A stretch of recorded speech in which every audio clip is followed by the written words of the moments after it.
Hello, my love. Have you ever looked at yourself in the mirror and thought, I'm bloody failing. I'm failing my kids. I'm failing my career. I don't know how I can do my life better than I am, but I have to find a way. My name is Karen. I've been a mum working in an executive job and raising a child and feeling every day like I'm failing one or the other or both. I've been where you are, and I have found a way to do my life better, to be a better mum and a better executive. And I want to share what I've learned so you don't have to keep feeling guilty, feeling torn, feeling like you're needed in two places at once and never properly in either of them, feeling like you're letting your kids and your career and yourself down. I've been there, and I can show you a way out. But first, let me tell you about the moment when I realized I had to make a change. Have you ever sat in a boardroom in an important meeting and watched that clock ticking inexorably towards a time when you will have to choose? Choose between your commitment and credibility and responsibility as an executive and your commitment and credibility and responsibility as a mother. I was in a boardroom in England, my first board meeting in my brand new executive role. The meeting was supposed to last 90 minutes. We had already been there nearly 2.5 hours, and it showed no sign of ending. My son, he was 8, was in after-school care, a 30-minute drive away. And if I was late picking him up, they charged by the minute. But while my finances were tight, the money wasn't the worst of it. I'd been late before, and the director of the care centre hated parents being late. She was very cranky, very sharp, quite scary. I always felt judged, like I was a terrible mother for having a job as well as a child. And I really worried that she would take that anger at me being late again out on my little boy. I knew she wouldn't hurt him physically, but he was a sensitive little soul, already out of his depth in a new country, a new school. I didn't want him being put in that position of mum being late again.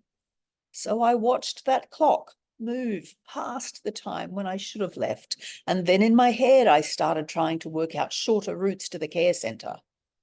The last thing I was doing was paying attention and making a good first impression in my first board meeting. I was distracted, missing opportunities to raise important points. I was anxious and miserable, but I did not feel confident enough to simply leave the meeting. Finally, it was over, and I ran to my car and I broke the speed limit driving to the childcare centre. I worked in a town, but we lived in a quiet, rural part of England, lots of pretty green fields with daffodils and lambs and those long ancient stone walls wrapping around the fields. Not that I was paying any attention to that today. I was speeding along the curvy, narrow lanes and came around a corner, and there was a furniture truck barreling toward me right down the centre of the road. I had nowhere to go. In a reflex, I spun the wheel left and the car flew off the road into a ditch, and in some kind of miracle, and I am not a big believer in miracles, but in some kind of miracle, my car found a small gap in those miles of stone wall, and I was okay. I sat there shaking and sobbing with this one thought in my head over and over. If I had died that day, my little boy would have been in a new country on the other side of the planet, completely alone, far from anybody he knew. We'd moved to the UK for my new job. We knew nobody. He could have been stuck at that care centre with that cranky director all alone. It would have taken my sister, his aunt, a minimum 36 hours to get across the world to him if she could get a flight. And all I could think was, what have I done? What have I done? Well, what I'd done was tried to be a credible, committed, successful woman executive, serious about her job, as well as a mum. That's what I was trying to do. That might be what you're trying to do too. The choices women have to make between being great mothers and great executives shouldn't be so hard. We shouldn't put our kids, our careers, our health, our very lives at risk. I decided that day I would find a better way, and I have. I've spent years learning how to balance being a rock star executive, a high-performing professional, a leader of organizations and of teams, kicking goals, kicking asses, with being a calm, loving, wise, present mum. I've spent years learning how to make time for both of these vital roles, as well as how to make time for me, learning how to give my best self to my son and my career without having to feel guilty about the time I give myself, because that's how I show up at my best for everyone. Now, the good news is it doesn't have to take you years to learn this, and you don't have to do it alone as I did. I'm launching a brand new group coaching program designed exclusively for executive mums to give you the strategies you need to succeed, both as executive and as mother, without the guilt.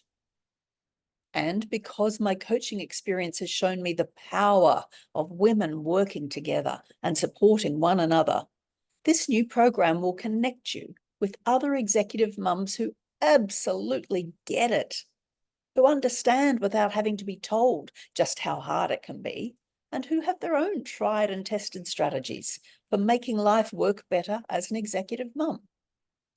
Now, I've run networks for executive women before, and they have been hugely successful and supportive, sustaining, because the experience of being an executive woman comes with its own distinctive flavor of isolation and anxiety. And adding the role of mother into that mix is a whole other world of challenge. And I know myself, it is no fun at all doing it on your own.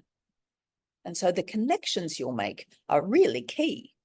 But so is the clarity you'll gain about the most important changes you need to make in your day, in your job, in your home, in your life.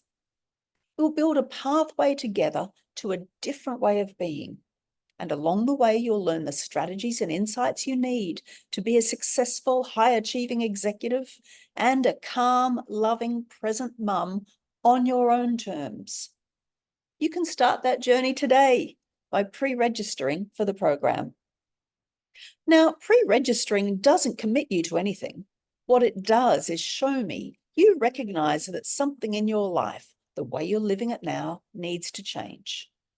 Just taking that small action of pre-registering is going to make you feel better, and you know this already. When you're exhausted and stressed and wondering what to do next, being able to take one small action towards change can give you back control of how you feel about your situation.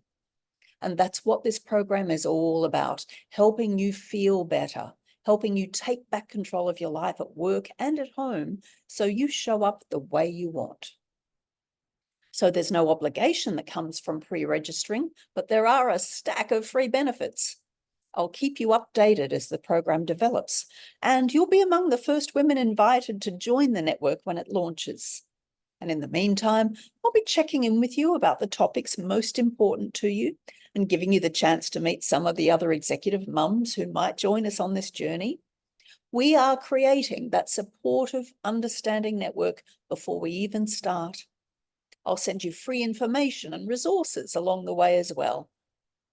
So if you are really done with feeling torn all the time, with feeling guilty all the time, if you're looking for a way to be the best executive you can be, as well as the best mum you can be, if you are needing support and understanding, championing, nurturing, perhaps this will be the program that will change things for you, your kids, and your career forever.